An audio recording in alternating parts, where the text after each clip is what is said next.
सागर कोटि कजरियाँ उदल और हरिनाम और बुंदेलखंड की धरती तो पेरियर प्रणाम। श्रीमान, बुंदेलखंड की धरती पर निवाड़ी जिला है और निवाड़ी जिला के मालिक आज हमारे साथ में बैठे हैं, तो आपको बहुत बहुत प्रणाम पहुँचे श्रीमान। आपके अमूल्य क्षण में से हमने कुछ क्षण आपसे चुरा लाए। श्रीमान अरुण कुमार विश्वकर्मा जी हैं, हमारे जिले के कलेक्टर हैं, ऊर्जावान कलेक्टर हैं, नए कलेक्टर हैं, और आप देख ही रहे होंगे कि क्या चेहरा दमकता है जब सरकार राम राजा की नगरी में कोई ऐसे अधिकारी आते हैं, तो हम भी धन्य हो जाते हैं। श्रीमान अभी विदेश यात्रा से लौटे हैं, कैसा लगा साहब आपको? एक बहुत अच्छा अनुभव था। मध्य प्रदेश सरकार की ओर से निवाड़ी जिले और ग्वालियर जिले के कलेक्टर और साथ में टूरिज़्म विभाग के प्रमुख सचिव महोदय साथ में थे जी। और हम लोग बेल्जियम में गए थे। वहाँ जो हमने देखा, जिस तरह से हमने उनके स्ट्रक्चर्स को देखा, उनके कार्यशैली को देखा, उनके अपने हेरिटेज को संजोने के तरीक़ों को हमने जाना, उससे एक नया पर्सपेक्टिव एक डेवलप हुआ है और एक बहुत अच्छा अनुभव उसमें रहा। उद्देश्य कहाँ तो आपको जाने का था? उद्देश्य होता है श्रीमान, उद्देश्य सरकार का उद्देश्य मेन ये था, जैसा आप जानते हैं निवाड़ी जिले में ओरछा एक ऐसी प्राकृतिक सुंदरता से भरा हुआ और साथ में हमारे जो पुराना हेरिटेज है उससे भरा हुआ क्षेत्र है और हम लोगों ने यूनेस्को के लिए अप्लाई किया हुआ है ओरछा को एक यूनेस्को साइट के रूप में डेवलप करने के लिए। तो अर्बन हेरिटेज लैंडस्केप प्रोग्राम के तहत हम लोग इस विदेश यात्रा में गए थे ताकि हम लोग भी समझ पाएँ कि किस तरह से बाहर के देशों में जो यूनेस्को की साइट से उनका प्रबंधन कैसे होता है, उनका रखरखाव कैसे होता है, वहाँ पर टूरिज़्म जो टूरिस्ट आते हैं उनका मैनेजमेंट कैसे होता है। तो इन सब गतिविधियों को जानने और समझने के लिए पूरी ट्रिप ऑर्गेनाइज़ की गई थी। आप IAS हो और IAS के समय इसके पहले भी आप विदेश यात्रा पर गए हैं? इससे पहले जब मैं विदेश यात्रा में गया था वो साउथ कोरिया की एक विदेश यात्रा थी। वो भी एक तरह से लर्निंग पॉइंट ऑफ व्यू से ही थी। वहाँ भी हम लोगों ने जाकर के यही देखा था कि किस तरह से साउथ कोरिया और जैसे भारत है, हम दोनों देश लगभग एक ही समय पर आज़ाद हुए और उसके बाद कैसे साउथ कोरिया ने तकनीक के क्षेत्र में है या अपने डेवलपमेंट के क्षेत्र में विकास किया है, तो उसको समझने के परिप्रेक्ष्य में पुरानी यात्रा गई थी। सर, बेल्जियम और इंडिया में क्या समानताएं पाई आपने? वहाँ के लोगों में अगर इतिहास की बात करें तो बेल्जियम और भारत में बहुत सारी समानताएं हैं। उदाहरण के लिए बेल्जियम एक छोटा सा देश है यूरोप में साइज़ के हिसाब से, और एक तरफ अगर हम बात करें फ्रांस या हम स्पेन की बात कर लें या रूस की बात कर लें, तो यूरोपियन जो देश है वो आपस में बेल्जियम से सटे हुए हैं। और दूसरी तरफ अगर हम क्या कहते हैं, जो ब्रिटिशर्स हैं वो भी पास में ही हैं। तो समानता यही देखी हमने कि बेल्जियम में बहुत सारे जो देश थे उनके द्वारा जैसे कब्जा किया गया था, चाहे फ्रांस थे तो फ्रांस भी, फ्रेंच भी वहाँ गए थे, फिर क्या कहते हैं डच भी गए, स्पेनिश भी गए, तो बहुत सारे देश बेल्जियम में गए। और उसके बाद भी जो एक बहुत इम्पॉर्टेंट बेल्जियम के बारे में हम लोगों को विशेषता मिली कि उन लोगों ने उतने डिस्ट्रक्शन होने के बाद भी वर्ल्ड वॉर 1 वर्ल्ड वॉर 2 के समय में बहुत डिस्ट्रक्शन हुआ था बेल्जियम में, उसके बाद भी उन लोगों ने पूरा रिस्टोर किया।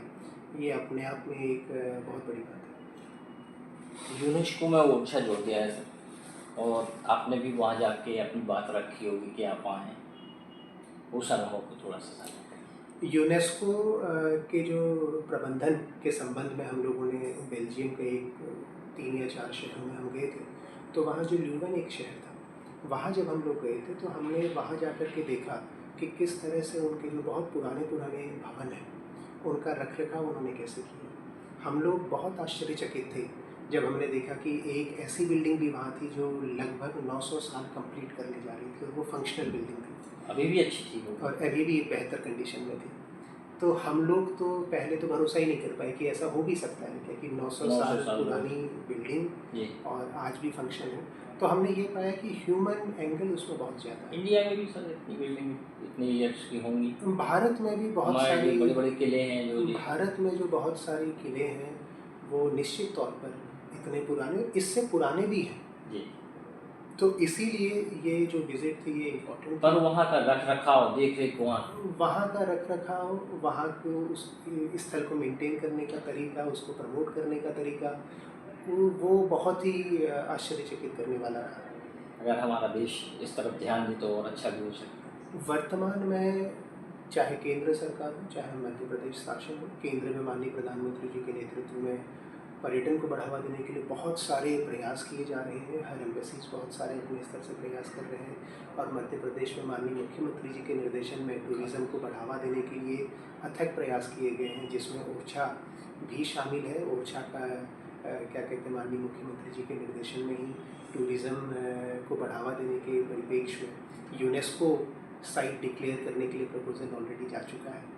और मैं तो यही उम्मीद करता हूँ और कि इसी साल या अधिक से अधिक अगले वर्ष यूनेस्को की साइट में शामिल भी हो जाए। है।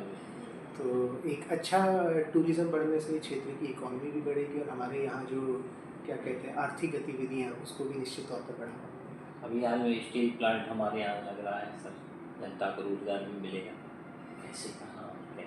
अभी जैसा आपकी जानकारी में होगा, जब इंडस्ट्रियल कॉन्क्लेव में माननीय मुख्यमंत्री जी की अध्यक्षता में सभी उद्योगपति आए थे, तो गीतांजलि ग्रुप के अग्रवाल जी भी वहाँ उपस्थित थे, और उनके द्वारा निवाड़ी ज़िले में 3200 करोड़ रुपये का इन्वेस्टमेंट करने की बात रखी गई थी, और एक इंडस्ट्रियल प्लांट वो लगा रहे हैं। ये ज़िले के लिए एक बहुत ही पॉजिटिव, ज़िले के लिए नहीं बल्कि पूरे मध्य प्रदेश के लिए बहुत ही पॉजिटिव बात है, क्योंकि इससे प्रत्यक्ष या अप्रत्यक्ष रूप से लगभग 10,000 लोगों को रोज़गार मिलेगा। और सबसे बड़ी विशेषता ये है कि लगभग इसमें अधिक से अधिक जो हमारे स्थानीय युवा हैं उनको रोज़गार मिलेगा। तो ये ज़िले के लिए तो बहुत बड़ी उपलब्धि है, और इसके लिए वास्तव में माननीय मुख्यमंत्री जी को धन्यवाद भी मैं देना चाहूँगा कि उनकी वजह से ये संभव हो पाया है, और आगे चल कर के एक बड़ा औद्योगिक क्षेत्र के रूप में ये विकसित होगा जिला। श्रीमान, एक वेदना मेरे मन में बार बार आती है, पूछने की इच्छा होती है, तो लगता है कि उस पर कुछ होगा कि नहीं होगा। आज अपने यहाँ के मालिक से पूछता हूँ, गायें हमारे देश में बहुत, हमारे ज़िले में गायों की दशा दुर्दशा। कभी सर आप जाएं और निरीक्षण करें, वास्तविकता का निरीक्षण करें। आप जाते हैं, देख के आते हैं, आपके पहुंचने के पहले खबर पहुंच जाती है कि साहब आ रहे हैं, व्यवस्था बढ़िया कर दिया है, पर एक जेसीबी रखी होती है, तुरंत गाय मरती वहीं गड़ा देते हैं उसको। कभी इस पर इसमें जैसा आप बता रहे हैं जी, सरकार की ओर से बहुत सारे प्रयास किए गए हैं, माननीय मुख्यमंत्री जी के भी बहुत सख्त निर्देश रहे हैं। मैं उसी में आ रहा हूँ। मैं आपको इसकी पूरी एक पूरी मैं इसकी रूपरेखा बताना चाह रहा हूँ। मध्य प्रदेश सरकार की ओर से बहुत सारे प्रयास किए जा रहे हैं, जिनके तहत निवाड़ी ज़िले में कई सारी गौशालाओं को भी बनाया गया था और उनको फंक्शन भी किया गया है। हर गौशाला की एक अपनी कैपेसिटी होती है। हमारी जो गौशाला है उनकी कैपेसिटी अभी 100 गौवंश को रखने की है, परंतु क्योंकि संख्या इतनी ज़्यादा गौवंश की हुई है तो कई गौशालाओं में 100 से ऊपर भी है। अगर आप यहाँ से जा कर के देखेंगे, हमारे क्षेत्र से कुलवा बिल्कुल पास में ही है। एक बार कभी अगर समय आपको रहे प्लीज़ जाके देखिएगा, मोर देन 100 से ज़्यादा गौवंश है। ये बात सही है, कितने भी प्रयास करें उसमें हमेशा सुधार की गुंजाइश होती है, तो अभी भी सुधार की बहुत सारी गुंजाइश है। उसको जिला प्रशासन भी माननीय मुख्यमंत्री जी के निर्देशन में लगातार बेहतर करने का प्रयास कर रहा है, और जैसा आप बता रहे हैं भविष्य में भी इस प्रयास को हम लोग सतत रूप से करते रहेंगे। जी सर, बहुत बहुत धन्यवाद। जिले के कलेक्टर अरुण विश्वकर्मा साहब से हमारी जो बातें हुई हैं उन्होंने हमें संतुष्ट किया है, और आशा भी है कि ज़िले में जितनी भी व्यवस्थाएं अव्यवस्थाओं में बदली हैं वो पुनः पटरी पर होंगी। बहुत बहुत धन्यवाद श्रीमान आपका। Thank you so much. आपने हमें इतना समय दिया, बहुत बहुत धन्यवाद। Thank you.